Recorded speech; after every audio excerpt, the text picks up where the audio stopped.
مولوی سعد امیر تبلیغی جماعت انڈیا نے فتویٰ دیا جو مولوی تنخواہ لیتے ہیں وہ فاحشہ عورتوں کے بعد جنت میں جائیں گے.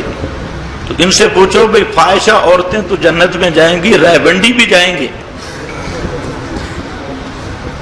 ریونڈی کب جائیں گے؟ تو یہ جو ریونڈی ٹولہ ہے یہ عقائد بھی ان کے فاسد ہیں، فتوے ان کے عاطل ہیں، اور مذہب اسلام کو یہ سمجھتے ہی نہیں ہیں. جہاں تمام فقہا متفق ہیں کہ ضرورتاً عالم، مولوی، امام، خطیب کوئی بھی ہو تو اس کے لیے تنخواہ لینا جائز ہے. جب جائز کام ہے تو پھر فاحشہ عورتوں سے تشبیہ دینا اور یہ کرنا یہ ظلم عظیم ہے، اور شریعت میں در اندازی دخل اندازی ہے اور شریعت سازی ہے. تو اب دیکھیں شرعی امور پر اجرت قرآن سے بھی ثابت ہے.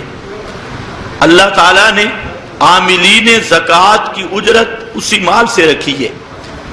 پھر امور شرعیہ پر اجرت سب صحابہ کا معمول ہے، تمام امت اس کے جواز پر متفق ہے. ہاں یہ ہے کہ مقصد اگر تنخواہ بنا لیا ہو، رضا للہ نہ ہو تو وہ الگ بات ہے، لیکن ایک ضرورت ہے، امام ہو، مولوی ہو، کوئی بھی ہو، اس کے بیوی ہیں، بچے ہیں، اس کی اپنی ضروریات ہیں، وہ آپ کی صبح 5 نمازیں پڑھا کے پھر آپ کے بچوں کو پڑھائے، سارا دن مسجد کا خیال رکھے، ساری ترتیب، تو کھائے گا آسمان سے؟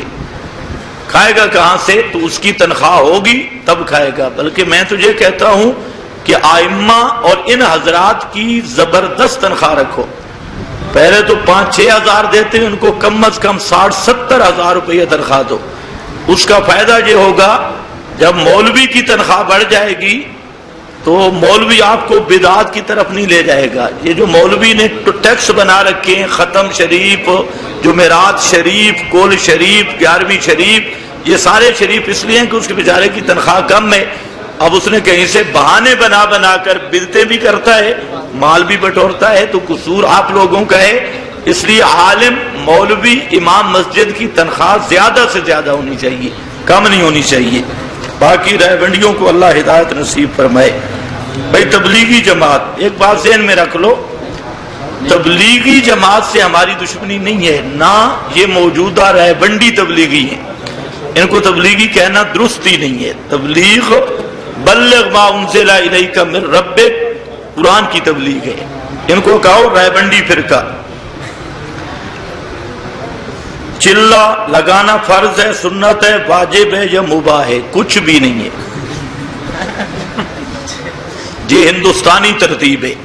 اور اب انہوں نے جو چلے کے ساتھ شرائط بنائی ہیں تو وہ شرائط فی الدین کا درجہ حاصل کر کے پکی بدعت ہے اپنی طرف. ویسے اگر انتظامی امور سمجھ کے چلہ لگائے، 50 دن لگائے، وہ الگ بات ہے، وہ للدین ہے. لیکن اب انہوں نے اپنی طرف سے شرائط بڑھا بڑھا کر اس چلہ، شب جمعہ، سے روزہ، اور لوگوں کا یہ خیال ہے کہ صحابہ بھی چلہ لگاتے تھے. سے روزہ، میرے پاس ایک طالب علم پڑھتا تھا تو اس نے اپنے ابو کو اتنا کہا کہ صحابہ نے کوئی چلہ نہیں لگایا. اس نے کہا بے غیرت تجھے گھر سے نکال دوں گا. صحابہ ساری زندگی چلے لگاتے تھے، سے روزے. کہتے ہیں یہ ترتیب نبوی، یہ ترتیب مولانا الیاس صاحب کی ہے، محمد مصطفیٰ صلی اللہ علیہ وسلم کی ترتیب نہیں. اگر ان چیزوں کو للدین سمجھا جاتا جس طرح پہلے ان کا درجہ یہی تھا تو بدعت نہیں بنتا تھا. اب یہ رائے بندیوں نے غلو کیا اور 40 میں سے روزے، شب جمعہ، فلاں فلاں کو انہوں نے اپنی شرائط کے ساتھ بنی اسرائیل کی طرح ان شرطیں بڑھا بڑھا کے ان کو فی الدین کا درجہ دیا، مقاصد کا درجہ دیا. اس لیے علماء کو توجہ کرنی چاہیے. موجودہ جو رہبندیوں کا نظریہ ہے اس کے مطابق 40واں سے روزہ، شب جمعہ، سال اندرون، 2 سال بیرون، یہ سب بدعت پہ مبنی ہیں. مولانا آپ کے مسائل کے حل جلد، مولانا یوسف لدھیانوی نے آپ کے مسائل کا حل جلد اس میں لکھا ہے حرام ہے. پھر تبلیغی کیوں کہتے ہیں چلہ لگانا فرض عین ہے. ڈاکٹر عبد الواحد نے اپنی تحریر طارق جمیل کی بے اعتدالیہ میں لکھا ہے طارق جمیل مسلمانوں کو بغیرت بنا رہا ہے، یہ تو بالکل ٹھیک لکھا ہے، یہ تو زبردست لکھا ہے ڈاکٹر۔ ایک